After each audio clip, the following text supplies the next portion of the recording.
Bonjour téléspectateurs de Sénéinfo, je suis M. Maïssa Niang, je suis juriste expert consultant. Moi, en tant que promoteur, nous avons fait partie des premiers à avoir construit dans cette zone-là, Cap des Biches, Diamniadio, c'est le même sol. Et il est caractérisé par un sol argileux qui couvre une marne calcaire. Ce qui fait qu'il est extrêmement difficile de faire construire des maisons en pavillonnaire, donc des villas. Parce que le sol bouge, en saison des pluies, l'argile se gonfle, en saison sèche, l'argile se rétracte, et ça crée des désordres au niveau des constructions. Donc ce qu'il faut, même les immeubles que l'État a réalisés par l'intermédiaire d'envols immobiliers et tout ça, allez là-bas voir, il y a des fissures dans les bâtiments. Il y a certains bâtiments qui tiennent le coup parce qu'ils ont respecté les normes. Mais c'est des normes presque antisismiques, c'est des normes très chères. Vous pouvez le faire sur des grands bâtiments, mais pour ce qui fait des logements sociaux, ce n'est pas possible.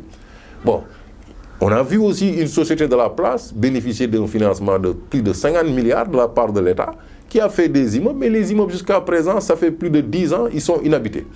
Allez savoir pourquoi. Alors que l'État a donné des fonds. Si moi, en tant que promoteur, l'État m'avait donné 50 milliards, mais j'aurais fait des logements pour ces gens-là. Mais pourquoi ces logements? Moi, je reçois des appels de Sénégalais de l'extérieur qui me disent « Mais pourquoi se fait-il que nous n'arrivons pas à accéder à nos logements ?» Je dis « Mais allez voir cette société-là. Moi, je ne les connais pas. Moi, Diamniadio, dès le début, on m'a parlé de beaucoup de projets, je n'ai pas voulu prendre. Parce que je sais que c'est énormément de difficultés. Les rares qui peuvent construire là-bas, il faut aller presque à 3 mètres, il faut décaper la couche d'argile, il faut utiliser des méthodes vraiment très radicales pour pouvoir sortir de l'ornière. Et ce n'est pas du tout évident. Bon, ensuite, quand vous réalisez des logements, je veux bien aller à Diamniadio, mais où est-ce que mes enfants vont aller quand ils veulent aller à l'école? Quand on doit aller, les structures médicales ne sont pas à Diamniadio.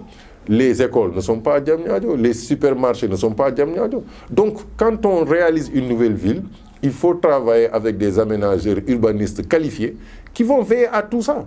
L'État qui a essayé de promouvoir cette zone-là devait être le premier à construire des édifices publics, c'est-à-dire mettre un hôpital de dernier cri, mettre des lycées, mettre un collège, mettre des trucs de transport qui permettent à certains peut-être d'aller vers Sébikotane où on va faire une université là-bas, ou mettre des écoles primaires, des collèges, tout ça pour que les gens puissent, à défaut de pouvoir aller à Diamniadio, aller au moins vers Sébikotane, vers Thiès, vers Rufisque, vers Bargny, etc., etc. Créer une sorte de corridor. Mais on a raisonné Diamniadio, immeuble administratif, TER, alors que le TER ne fonctionne pas. L'autoroute à péage, vous avez vu que c'est tellement emprunté, il y a les embouteillages. Donc il y a pas mal de choses à régler. Et moi j'ai dit qu'on aurait pu, pour ce qui concerne le volet logement, aller du côté du lac Rose, progresser vers la zone de Sangalkam, la route de Niayes, plutôt que d'aller vers Diamniadio. Donc c'est une option qui, à mon avis, pose problème dès le départ. Et aujourd'hui, on a vu les contre-coups. Et puis avec la crise, la crise aidant, vous avez vu que plein de projets sont abandonnés au niveau de Diamniadio. Il y a plein d'immeubles inachevés. Et on a vu que c'était la course, la ruée vers les tours. Donc, qui va habiter dans ces tours-là? Les gens qui ont les moyens. Mais ils ont déjà leur maison à Dakar, ceux qui ont les moyens. Donc, c'est les futurs acquéreurs qui sont des jeunes qui accèdent qui veulent accéder à la propriété foncière, immobilière, qui sont au niveau de la diaspora, etc.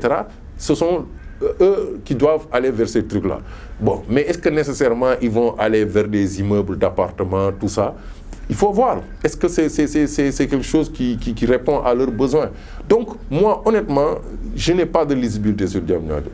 Je ne comprends pas ce qui a été fait. Je ne comprends pas pourquoi certains immeubles qui sont réalisés avec le soutien de l'État, le financement de l'État, on n'arrive toujours pas à donner aux bénéficiaires leur maison. Donc, on se pose des questions. On se pose des questions. Parfois, quand vous travaillez avec des personnes qui ne sont pas du secteur, qui n'ont jamais construit, vous savez, être un promoteur, c'est très important. Nous qui sommes là depuis plus d'une vingtaine, trentaine d'années à faire des cités à titre privé, nous ne sommes pas consultés. Nous ne bénéficions de rien au niveau de Diamniadio. Donc ce sont des nouveaux sortis de nulle part n'est-ce pas, qui viennent avec... On a vu des projets tellement faramineux, de logements, de projets... Je dis, avec les maquettes et les ordinateurs, on peut tout faire.